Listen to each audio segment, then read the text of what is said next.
공동체에서 그 중국 선교를 할 때 사역의 가장 기본이 되는 것이 그 각 지방에 이제 들어가서 그곳에 있는 지하교회 교인들과 함께 먹고 자면서 말씀과 기도, 토론 이렇게 2박 3일간 그런 집회를 갔습니다.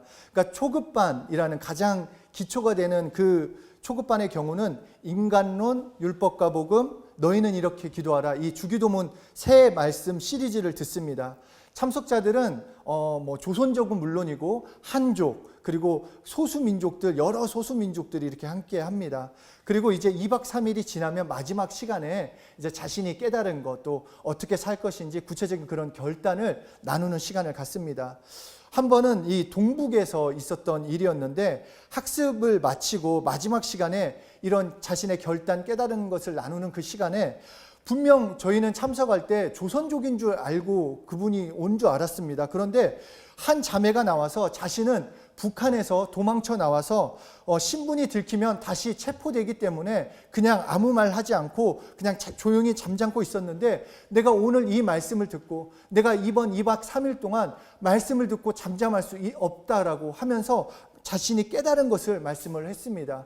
그 중에 어떤 말씀이었냐면, 주기도문 말씀을 들으면서 하나님 아버지, 이 말씀에 자신이 변화됐다라는 것입니다. 하나님이 나의 아버지라는 이 사실 때문에 한잠을 잘 수가 없었고 그냥 새벽 내내 울 수밖에 없었다라고 말하면서, 자기는 어린 나이에 아버지를 여의고 정말로 고생하고 또 고생하면서 나는 고아로 태어나서 이렇게밖에 살 수 없고 이렇게밖에 살 수 없기 때문에 북한을 뛰쳐나와서 이렇게 도망자 신세로 살고 있었는데, 하나님께서 내 아버지가 되신다라는 이 사실로 자신은 그냥 자신이 살아왔던 모든 것이 위로받는 것은 물론이고 자신의 앞으로의 삶을 어떻게 살아야 할지 결단했다라는 것입니다. 그리고 다시 말하는 것이 무엇이었냐면, 내가 이 깨달은 이 복음을 가지고 하나님이 나의 아버지 되신 것과 마찬가지로 내 동포의 아버지가 되신다는 이 사실을 전하러 다시 북한으로 들어가겠다고 그렇게 결단을 한 적이 있었습니다. 그때 저는 그 얘기를 들으면서, 저는 그냥 어릴 때 교회에 나가 아무 의미 없이 하나님을 아버지라고 다 부르니까 그냥 불렀고 또 아무 생각 없이 불렀는데, 이 북한 자매에게는 하나님 아버지라는 그 의미, 그 고백은 그에게 생명과도 같았다라는 것입니다. 마찬가지로 우리가 하나님을 아버지라고 부르는 이 의미를, 이 참뜻을 깨닫게 된다면, 하나님 아버지, 하나님께서 나의 아버지라는 것을 우리가 실제로 깨닫고 하나님 아버지께 기도하는 삶을 산다면, 이전에 경험하지 못했던 그 충만한 하나님의 사랑, 하나님의 위로, 하나님의 응답을 누릴 수 있다는 것입니다. 요한복음 1장 12절에 영접하는 자, 곧 그 이름을 믿는 자들에게는 하나님의 자녀가 되는 권세를 주셨으니, 바로 예수님을 믿고 그 이름을 믿음으로써, 그 이름을 시인함으로써 우리는 하나님의 자녀가 된다라는 것입니다. 그 자녀된 권세로 살 수 있다라고 우리에게 말씀해 주고 계시는 것입니다. 그렇기에 하나님의 자녀답게 살도록 하나님께서는 아버지인 나에게 기도해라, 너 하나님 아버지께 기도하라라고 말씀하시는 것입니다. 마태복음 6장 6절에 너는 기도할 때 내 골방에 들어가 문을 닫고 은밀한 중에 계신 내 아버지께 기도하라. 은밀한 중에 보시는 내 아버지께서 갚으시리라. 그리고 요한복음 16장 23, 24절에서도 그날에는 너희가 아무것도 내게 묻지 아니하리라. 내가 진실로 진실로 너희에게 이르노니 너희가 무엇이든지 아버지께 구하는 것을 내 이름으로 주시리라. 지금까지는 너희가 내 이름으로 아무것도 구하지 아니하였으나 구하라. 그리하면 받으리니 너희 기쁨이 충만하리라. 이것을 우리가 계속 들은 말씀을 가지고 쉽게 말하면, 예수의 명예를 걸고 우리 각자가 하나님 아버지께 구하면 아버지께서도 예수의 명예를 걸고 자녀인 우리에게 우리가 구한 것을 주신다라고 이렇게 성경이 약속하고 있다라는 것입니다. 자녀인 너, 이제 아버지인 나에게 구해라, 나에게 기도하라는 말씀이신 것입니다. 그러면서 오늘 본문에 이렇게 말씀을 합니다. 마태복음 7장 9절 이하에 너희 중에 누가 아들이 떡을 달라 하는데 돌을 주며 생선을 달라 하는데 뱀을 줄 사람이 있겠느냐? 너희가 악한 자라도 좋은 것으로 자식에게 줄 알거든 하물며 하늘에 계신 너희 아버지께서 구하는 자에게 좋은 것으로 주시지 않겠느냐? 그러니까 자녀의 관계라는 것, 자녀라는 관계가 무엇입니까? 부모가 수고로 낳은 것입니다. 어머니가 해산의 수고를 통해 정말 그 아픔을 통해 난 그 자녀들을 낳습니다. 그리고 자녀를 위해서 그 수고하고 해산의 수고를 통해 난 그 자녀를 위해서 희생하는 것 오히려 기쁨으로 안다라는 것입니다. 내가 일하고 내가 돈 벌고 내가 헌신하는 것 내 자녀를 위해서 아낌없이 쏟아붓는다라는 것입니다. 자신은 못 먹고 자신은 못 입는다 할지라도 자녀만큼은 입히길 원하고 먹이길 원하고 자신의 전부를 던진다라는 것입니다. 저도 이 말씀을 준비하면서 정말 저도 돌이켜보면 저의 어머니의 그 희생과 사랑, 그 수고가 없었다면 이런 인생이 안 됐을 것입니다. 정말 망가지고 아무런 인생이 되지 않았을 것입니다. 현재도 마찬가지로 부모님의 그 희생, 그 헌신을 먹고 내가 살아가고 있다는 것입니다. 육신의 부모의 희생, 수고도 이 정도인데 하나님께서 우리를 거저 낳으셨냐라는 것입니다. 하나님 아버지라고 말할 때 그냥 너 아들이고 너 내 자녀고 내가 아버지 된다, 그냥 말로만 해, 그냥 이거냐는 것입니다. 그렇다면 하나님의 해산의 수고는 무엇일까? 하나님의 해산의 수고로 나를 낳으셨는데 그 수고가 무엇일까? 막연히 내가 너희를 낳았다, 내 자녀가 아니라 죄악된 세상에서 육체를 입고 오셨습니다. 그리고 고통을 당하셨고 멸시를 당했습니다. 하나님께서는 나를 낳기 위해서, 우리를 낳기 위해서, 자녀 삼기 위해서 하나님 그분이 육신의 몸을 입고 이 땅 위에 와서 정말 볼품도 없고 모양도 없는 분으로 나타나셔서 사람들의 멸시를 받고 침뱉음을 당하고 돌로 맞아가면서 매맞음을 통해서 십자가의 고통을 통해 3일 동안 무덤에 갇혀있는 그 고통을 통해서 이 해산의 수고를 통해 우리를 낳았다라고, 우리를 자녀 삼으셨다라고 우리에게 말씀하고 계시는 것입니다. 하나님은 우리를 영원히 살게 하기 위해서, 하나님의 자녀답게 살기 위해서, 영생을 주기 위해서 하나님을 배반하고 돌아선 이 인간들을 살려내기 위해서, 자녀 만들기 위해서 이렇게 해산의 수고를 하셨다라는 것입니다.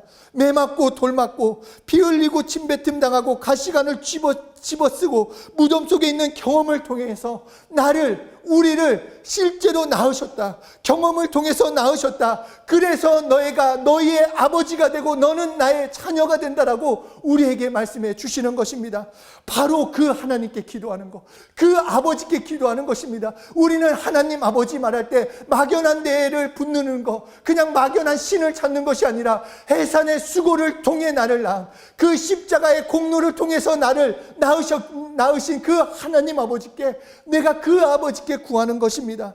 아까 말씀드린 대로 마태복음 7장 11절에 하물며라고 말씀하고 있습니다. 하물며 너희 중에 누가 아들이 있는데 떡을 달라는데 돌을 주고 생선을 달라는데 뱀을 주겠느냐? 하물며 이 땅 위에 있는 사람도 악할지라도 자기 자녀를 위해서는 정말로 모든 것 다 내어주는데 하물며 하늘에 계신 너희 아버지께서 구하는 자에게 좋은 것으로 주시지 않겠느냐? 그렇기 때문에 우리가 하나님 아버지께 기도하는 것, 이것이 정말 특권이고 능력인지 알아야 하는 것입니다. 뿐만 아니라 기도했을 때 응답이 있다라는 그 확신을 잊어버려서는 안 된다라는 것입니다. 우리가 교회 다니기 때문에, 이렇게 그냥 예배 드리기 때문에 하나님과 아버지 관계가 된 것이 아닙니다. 내가 성경 공부에 참여하기 때문에, 내가 봉사를 많이 했기 때문에 하나님과 내가 아버지와 자녀의 관계가 된 것이 아니라 우리는 하나님께서 해산의 수고를 통해, 그 해산의 수고를 통해 경험으로 직접 낳은 존재라고 말씀하시는 것입니다. 그 아버지께 기도해라. 그 하나님 아버지께 기도하라고 하시는 것입니다. 마태복음 6장 9절 후반부에 예수님이 너희는 이렇게 기도하라. 그러니까 우리에게 알려주신, 주님 가르쳐주신 기도의 시작이 무엇입니까? 하늘에 계신 우리 아버지요, 아버지께 기도해라. 정말로 아버지께 기도하라. 우리에게 그렇게 예수님은 말씀하고 계시는 것입니다. 그러니까 예수님께서도 하나님, 막연한 전능한 하나님, 그냥 신이여 이렇게 부르는 것이 아니라 그분이 바로 아버지인 것을 깨닫고 그분이 너를 낳으신 분인 것을 깨닫고 경험으로 낳았다고 하시니 경험으로 낳은 존재인 것을 깨닫고 기도하라고 우리에게 말씀해 주는 것입니다. 기도할 때 먼저 하나님 아버지를 불러라. 그 다음에 정말 그 다음에 이걸 말하고 다음에 또 저걸 말하고 하나님 아버지를 부르고 나서 어떻게 저렇게 그런 공식처럼 의미 없이 하나님 아버지를 부르는 것이 아니라 진짜 나의 아버지 대신 하나님께 기도하라는 것입니다.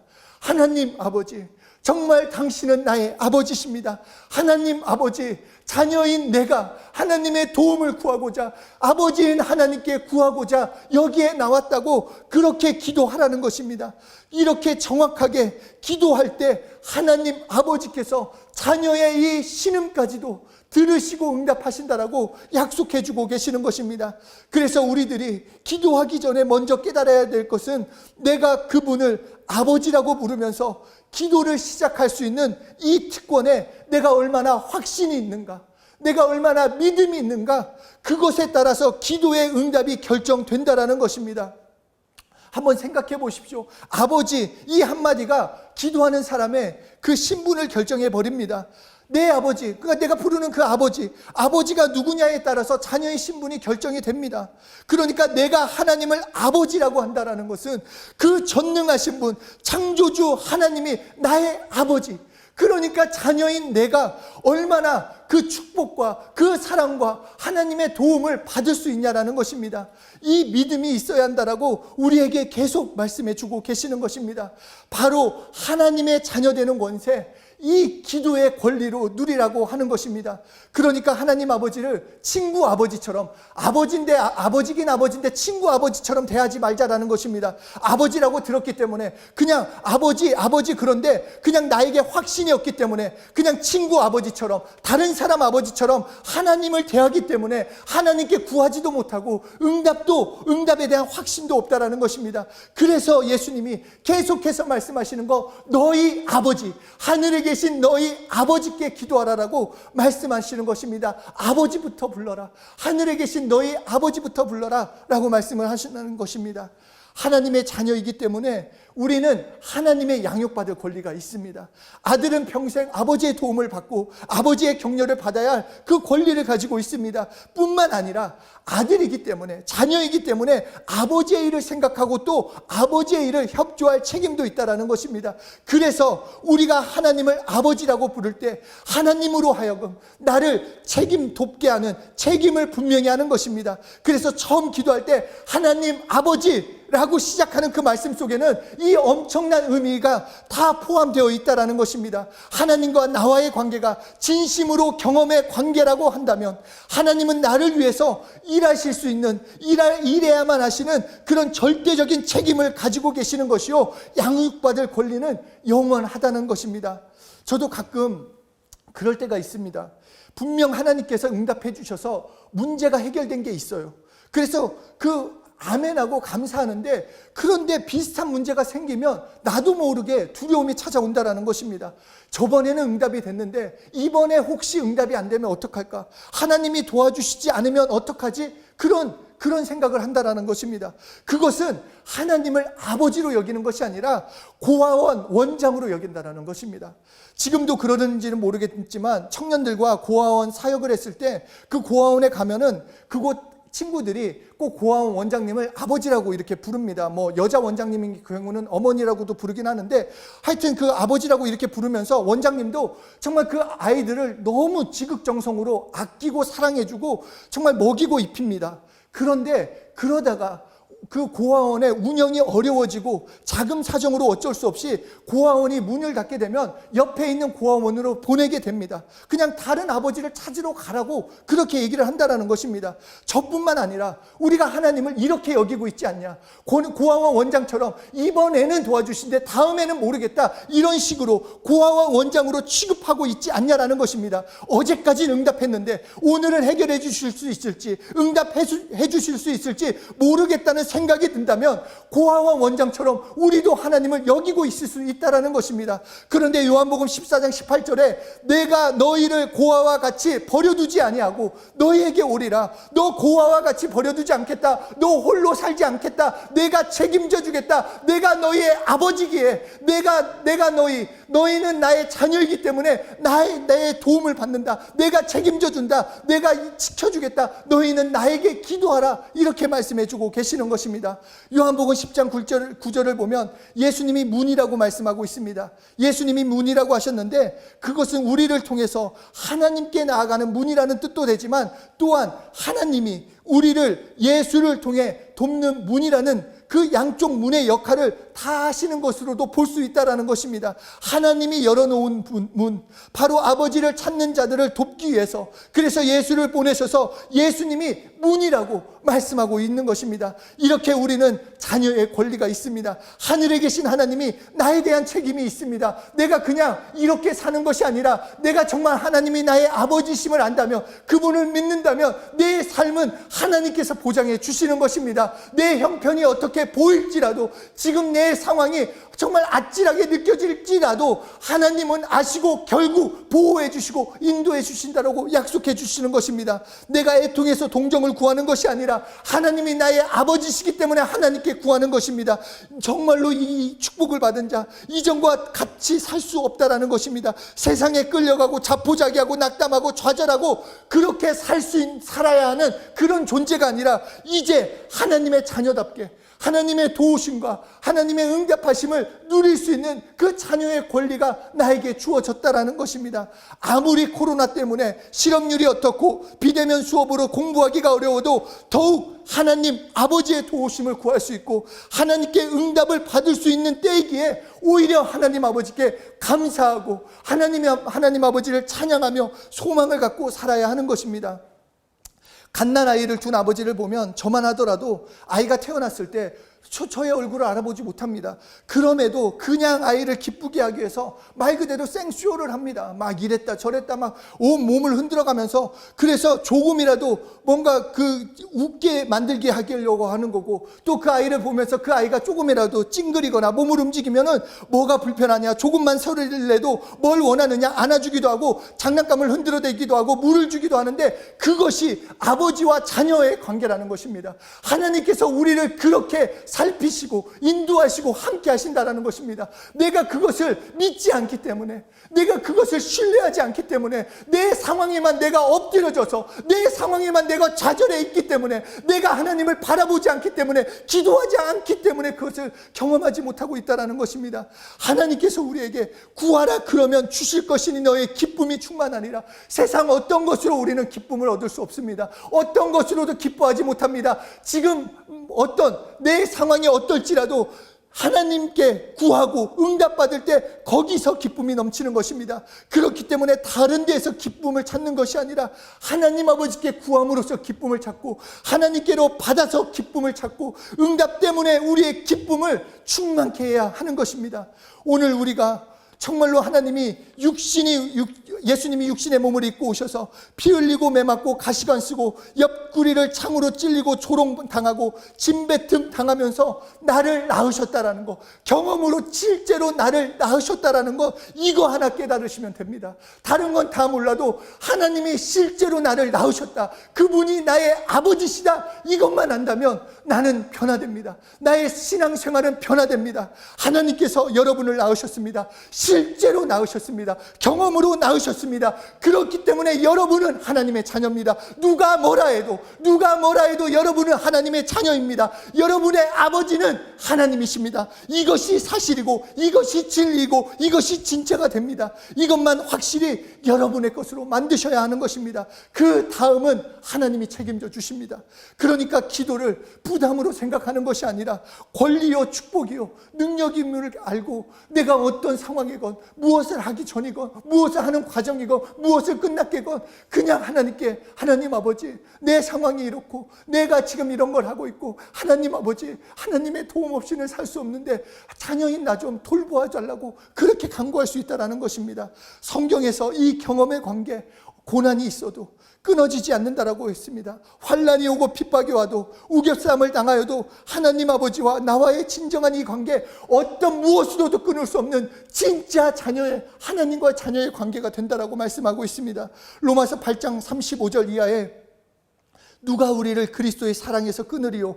환난이나 공고나 박해나 기근이나 적신이나 위험이나 칼이라 기록된 바 우리가 종일 주를 위하여 죽임을 당하게 되며 도살당할 양같이 여김을 받았나이다 함과 같으니라. 그러나 이 모든 일에 우리를 사랑하신 이로 말미암아 우리가 넉넉히 이기느니라. 내가 확신하노니 사망이나 생명이나 천사들이나 권세자들이나 현재일이나 장래일이나 능력이나 높음이나 기품이나 다른 어떤 피조물이라도 우리를 우리 주 그리스도 예수 안에 있는 하나님의 사랑에서 끊을 수 없느니라. 우리는 하나님의 자녀된 그 사랑으로 살아갑니다. 어떤 상황이건 어떤 환경이건 내 모습이 어떠할지라도 하나님은 자녀인 나를 사랑하시고 나를 돕기를 원하십니다. 그렇기 때문에 그 하나님 아버지께 날마다 간구하는 것이요, 하나님 아버지께 기도하는 것이요, 하나님 아버지를 찾는 것이라는 것입니다. 우리는 하나님의 사랑을 누리는 하나님의 자녀입니다. 우리의 한 사람 한 사람, 여러분이 정말 위대한 것은 무엇을 가졌기 때문에, 명예가 있기 때문에, 능력이 있기 때문이 아니라 하나님이 여러분을 낳으셨기 때문에 여러분은 위대한 것입니다.